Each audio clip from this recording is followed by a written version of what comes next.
Yuk belajar bahasa Indonesia. Belajar bahasa Indonesia di mana saja tetap asik.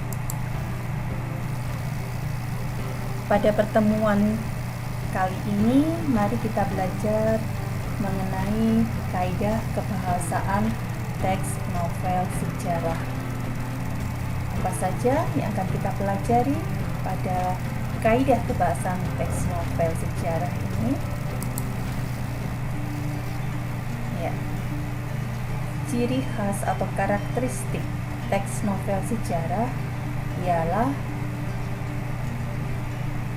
dalam pemilihan kata atau redaksi kalimat yang ada di teks novel sejarah itu banyak sekali menggunakan kalimat bermakna lampau. Contoh, mari kita cermati contoh 1. Kala itu tahun 1309 segenap rakyat berkumpul di alun-alun. Semua berdoa, apapun warna agamanya, apakah Siwa, Buddha maupun Hindu. Dari sini tampak sekali bahwa ada kalimat yang bermakna lampau di situ, yaitu dengan penggunaan diksi kala itu tahun 1309. Jadi kala itu tahun 1309 berarti maknanya kan sudah lampau, ya. Karena apa? Karena sekarang tahun berapa ya? Atau buku ini ditulis tahun berapa ya? Jadi kala itu tahun 1309 itu sudah menunjukkan waktu yang lampau. Terus kemudian contoh yang kedua, coba kita cermati. Kala Gemet yang ketika itu masih bocah berdiri bersandar yang saka dan terlihat pucat, sementara kegelisahan terbaca jelas dari wajah para ibundanya. Ketika itu masih bocah, jadi menceritakan saat Kala Gemet masih bocah. Jadi kembali lagi ada makna lampau di situ, makna yang sudah terjadi. Contoh 3, mari kita cermati contoh 3. Memasuki abad ke-15 Masehi, Majapahit mendapat serbuan berkali-kali dari kerajaan Kediri. Ketika itu kerajaan Kediri dipimpin oleh Prabu Girindrawardhana. Kata masuki abad ke-15 Masehi. Masuki abad ke-15 Masehi ya. Berarti kan abad yang sudah lampau atau sudah terjadi.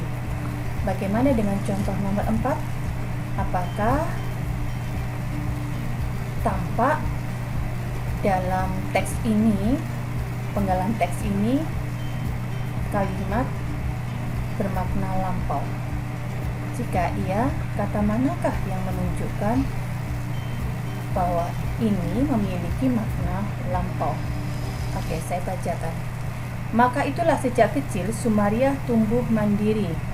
Sejak bersekolah di SD, ia sudah membantu ibunya menjual telur di pasar. Berjalan dari rumahnya di desa Cetak untuk menjual telur-telurnya di daerah Kota Baru, Ranggan, Patuk, Pingit, Bumijo sampai Yogyakarta bagian selatan. Baik, apakah tampak di situ pada contoh 4 kalimat atau pemilihan diksi yang menunjukkan atau bermakna lampau? Iya, kata sejak kecil Sumariah tumbuh mandiri. Sejak kecil Sumariah tumbuh mandiri berarti mengisahkan masa kecil Sumariah. Mari kita pelajari lagi kaidah kebahasaan yang kedua, kata kerja material. Ya. Jadi dalam novel sejarah itu banyak sekali penggunaan kata kerja material. Kata kerja material itu apa sih? Kata kerja material adalah kata kerja yang menggambarkan suatu tindakan. Coba kita cermati contoh pada penggalan teks ya, novel sejarah yang berjudul Halaman Terakhir karya Yudi Hermi Bowo berikut. Saat itu, Kus bersaudara memang sedang top-topnya. Ia masih kecil saat heboh grup itu ditangkap oleh Koti atau Komando Operasi Tertinggi. Mereka kemudian dikurung di penjara karena dianggap menyanyikan lagu Ngak-Ngik-Ngok oleh pemerintah. Namun saat Nomu keluar, Sumaria sudah cukup tahu tentang grup band paling terkenal itu. Makanya ia bahkan sempat merasa sedih membayangkan tak ada lagi penyanyi-penyanyi menciptakan lagu-lagu yang disukainya. Untungnya mereka tak bubar begitu saja, tapi malah membentuk grup baru yang bernama Kus Plus. Ya, dari penggalan novel sejarah halaman terakhir Budi Herwibowo berikut, menurutmu adakah kata kerja material di situ? Ya, menyanyikan ini merupakan kata kerja material, tindakan bernyanyi, ya. Kemudian membayangkan juga merupakan tindakan, kita menciptakan, membentuk, ya, dan banyak lagi. Jadi kata kerja material itu apa? Kata kerja yang menggambarkan suatu tindakan. Baik, berikutnya adalah ciri khas yang ketiga, menggunakan kata kerja mental. Apa itu kata kerja mental? Kata kerja mental adalah kata kerja yang dipikirkan atau dirasakan oleh tokoh. Saya ulang lagi, kata kerja mental adalah kata kerja yang dipikirkan dan dirasakan oleh tokoh. Mari kita cermati penggalan novel sejarah berikut. Apakah ada kata kerja mental di situ, ya? Aku tidak bertemu ayah selama beberapa bulan. Menurutku dia tampak lebih tua dan letih. Saat aku memeluk dan mencium pipinya, dengan tidak sabar dia berpaling dan tidak menjawab salam hangatku. Hal itu membuatku semakin cemas dan khawatir. Saat itu aku tahu bahwa aku adalah seorang perempuan yang naif, yang berpikir bahwa keluarga kerajaan akan terlalu sibuk memikirkan kekayaannya dan tidak mempunyai waktu untuk memikirkan hal yang kuanggap sepele seperti buku itu. Ternyata dugaanku salah. Baik, dari penggalan novel sejarah tersebut, adakah kata kerja mentalnya? Yap, letih, cemas, khawatir merupakan kata kerja mental yang ada dalam penggalan teks tersebut. Adakah yang lainnya? Silakan Anda cari. Berikutnya adalah ciri khasnya adalah banyak menggunakan kalimat langsung.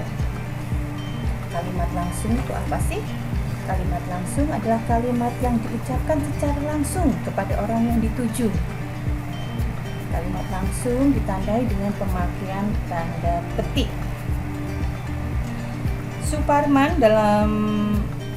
dan Putra Yasa, ya, juga pernah mengatakan dalam bukunya, kalimat langsung adalah kalimat yang benar-benar sesuai dengan yang diucapkan oleh si pembicara atau si pengarang. Jika kita cermati di sini, misalnya kata ini, ya, engkau serius? Ia tampak tak percaya. Berarti ia serius itu diucapkan secara langsung. Karena apa? Betul, ada tanda petik di sini, ya. Kemudian siapa yang memberimu jaminan?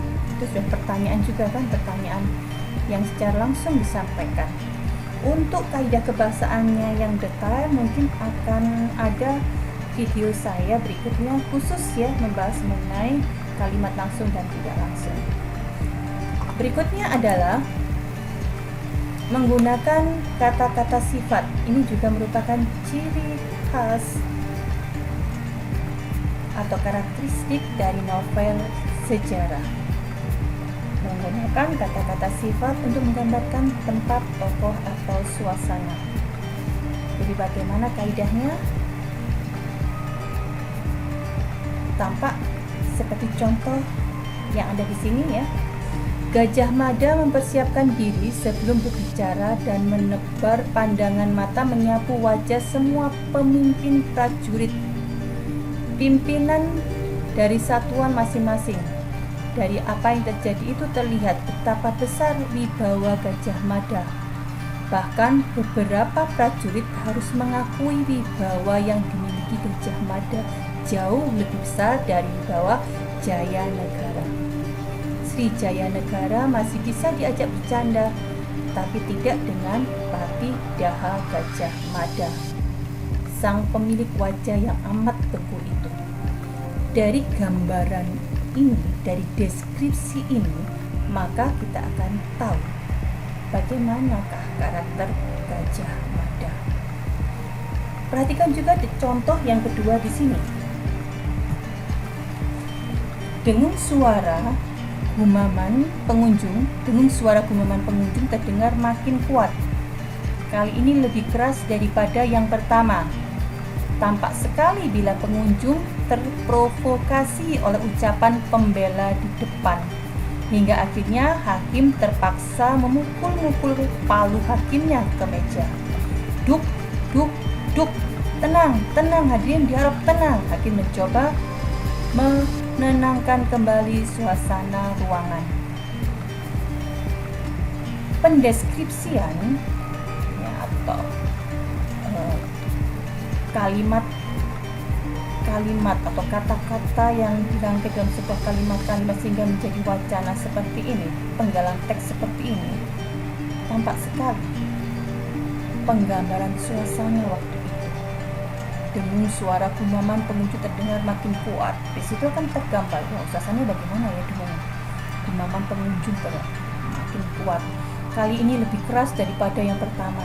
Tampak sekali bila pengunjung terprovokasi oleh ucapan pembela di depan, hingga akhirnya hakim terpaksa memukul-mukulkan palu hakimnya ke meja.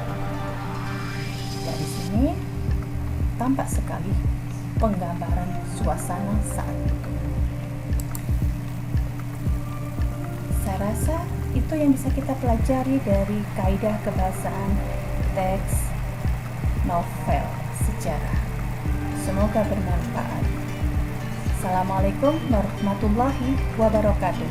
Salam sehat selalu. Belajar bahasa Indonesia di mana saja tetap asyik.